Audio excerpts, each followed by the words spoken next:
जी हमारा punctuation marks चल रहे हैं जिसके रमूज़े औकाफ कहते हैं। रमज किसे क्या होता है? रमूज रमज की जमा है और रमज का क्या मतलब है? इशारा। और औकाफ वक़फ़ की जमा है, ठहराओ। ठीक है। अब इसके अंदर सबसे पहला जो निशान, जो पंक्चुएशन मार्क जो आपने सीखना है वो है कोमा। ठीक है।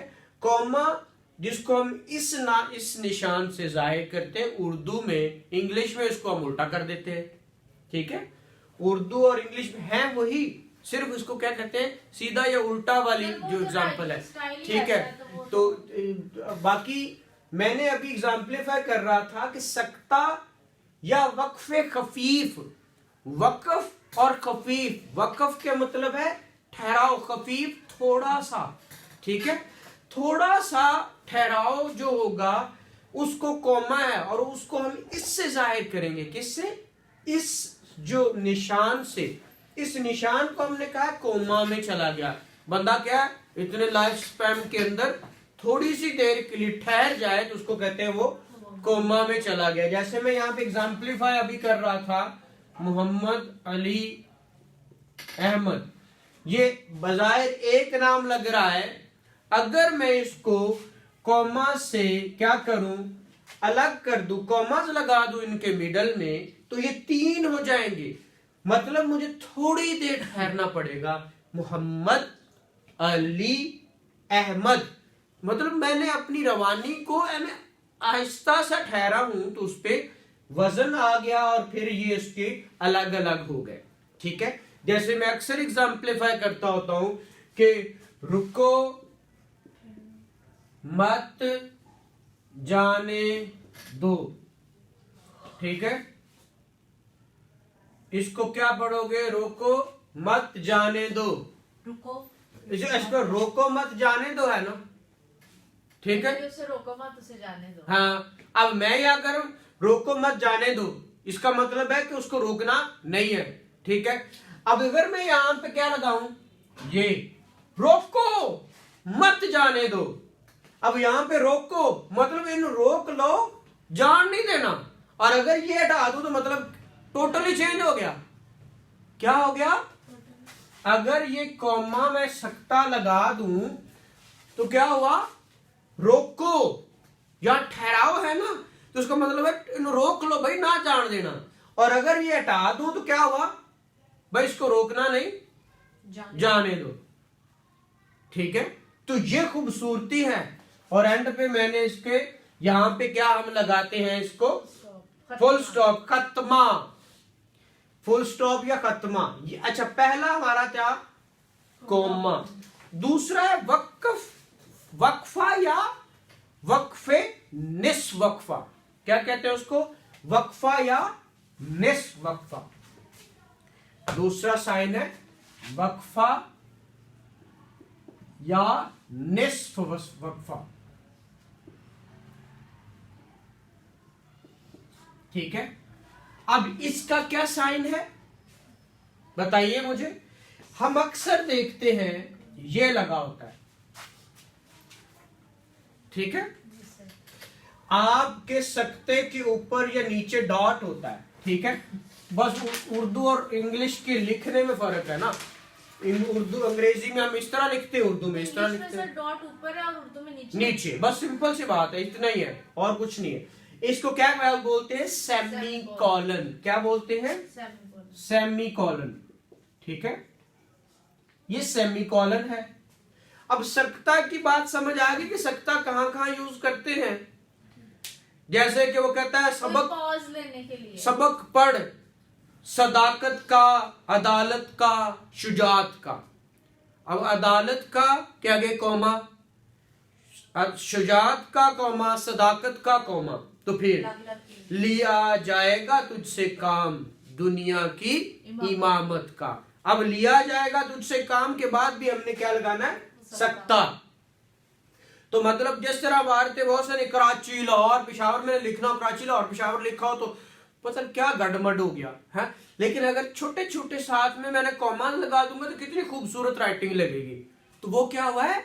वो सख्ता की इतनी अहमियत है, ठीक है, खूबसूरती हो जाती है ना, आप कहते हैं व्हाट अ गुड एक्सप्रेशन, एक खूबसूरती, राइटिंग की खूबसूरती। नंबर 2 हम वक्फा, जिसको हम सेमीकोलन कह रहे हैं। अब सेमीकोलन क्या होता है? अब वो कहता है ये निस्फ वक्फे के लिए यूज होता है, यहां पे ठहरना होता है उससे ज्यादा, किससे? वक्फे से। वहां पे तो हमने, मैं कहा था ना, लाहौर कराची, हमने लाहौर कराची इस्लामाबाद हम कहते गए, लेकिन यहाँ पे थोड़ा सा हमें रोकना, ज्यादा रुकना पड़ता है, ठीक है, इस पे थोड़ा सा जोर देना मकसूद होता है, ठीक है। जैसे तुम रोए हमारा दिल बेचैन हुआ, तुम्हारी उंगली दुखी तुम्हारे दिल पर चोट लगी। अब हम यहाँ पे अपना साथ छोड़ देते हैं, मतलब हम निस्फ वक्फा करके फिर आगे चलते हैं, या वक्फा कर लेते हैं या निस्फ वक्फा। इसीलिए इसको क्या कहते हैं कि एक स्टेटमेंट मैंने पूरी की है, इसमें एक एक लफ्ज आ रहा था ना, एक एक लफ्ज, यहाँ पे एक एक स्टेटमेंट आ रही है, ठीक है। एक अबारत के बाद अबारत होती है, पूरा एक अबारत होती है, पूरी जो लिखी हुई चीज होती है। एक सेंटेंस होता है।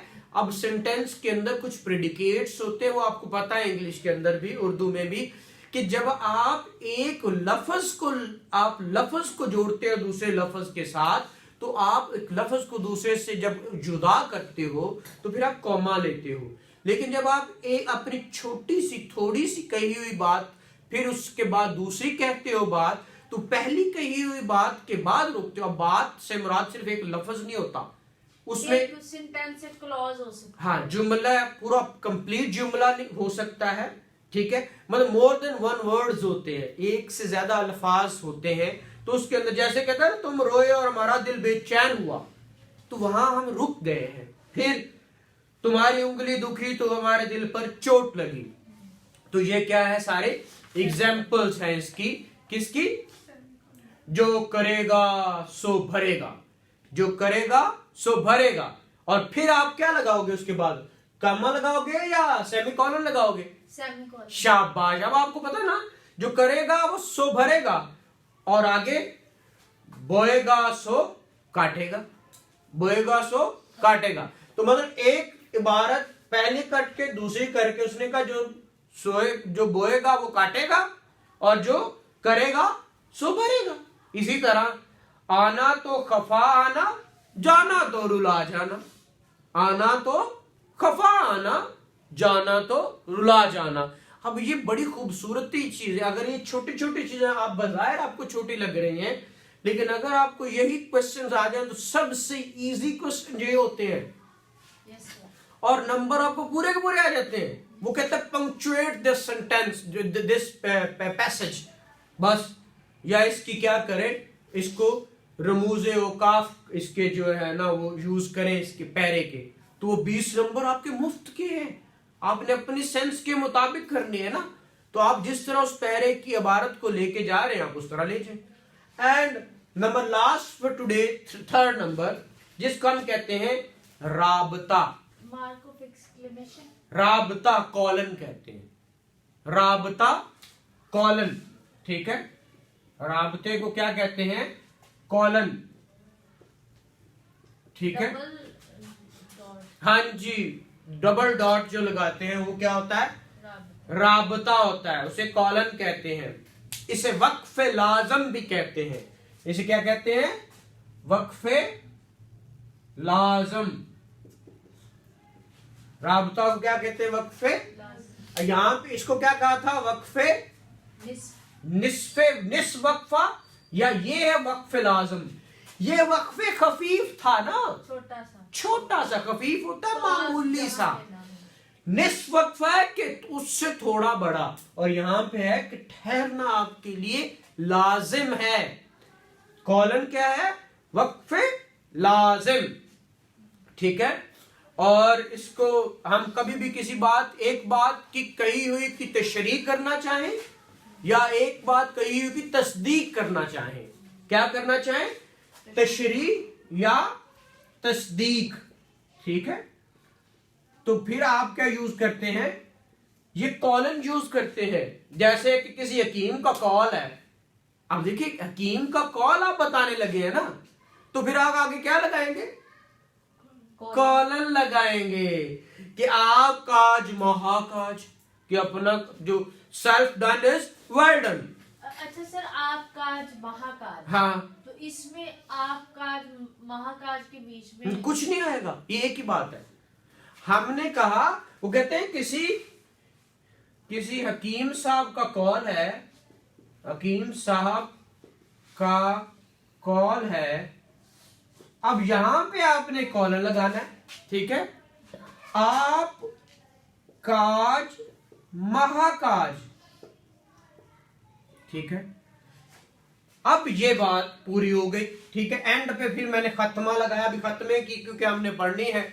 जहां आप अपनी बात खत्म करते हैं दैट इज कॉल्ड खत्मा, ठीक है। तो आज का यहां तक सर, है। इसकी और एग्जांपल्स दे दें। ले ले। सच क्या है? रबत का मतलब जोड़ना नहीं होता। नहीं, वो राबता है, वो रबत है। रबत की जमा है ना ये राबता, रबत और राबता है कि पिछली से अगली बात जोड़ रहे हैं, राबता कर रहे हैं, कनेक्शन जोड़ रहे हैं। कनेक्शन जोड़ने को कह रहे हैं ना, राबता ही करवा रहे हैं ना, पिछले का अगले से राबता करवा रहे हैं, ठीक है। जैसे सच है गया वक्त हाथ नहीं आता, ठीक है। गया वक्त हाथ आता नहीं, ये भी है। फिर जिस तरह बच्चों को तन्हाई में नसीहत करना चाहिए, सर इसमें कहाँ लगाया है बच्चों? ये तो आप लगाए ना, बच्चों को तन्हाई में नसीहत करना चाहिए, सबके सामने नसीहत करने का असर उल्टा होता है। अब ये आपको पता होना चाहिए ना कि कहां से नसीहत शुरू हुई है, पहली बात कहां पे खत्म होके, जिसकी तफसील आगे बता रहे हैं। ये बच्चों को तन्हाई में नसीहत करनी चाहिए। हाँ देखे ना, यहाँ पे पहली बात है, वहां पे कॉलम लग जाएगा, आगे अगली बात जो है उसकी एक्सप्लेनेशन है, ठीक है। तो ये जहां तक था, इंशाल्लाह बाकी कल करेंगे। Thank you very much.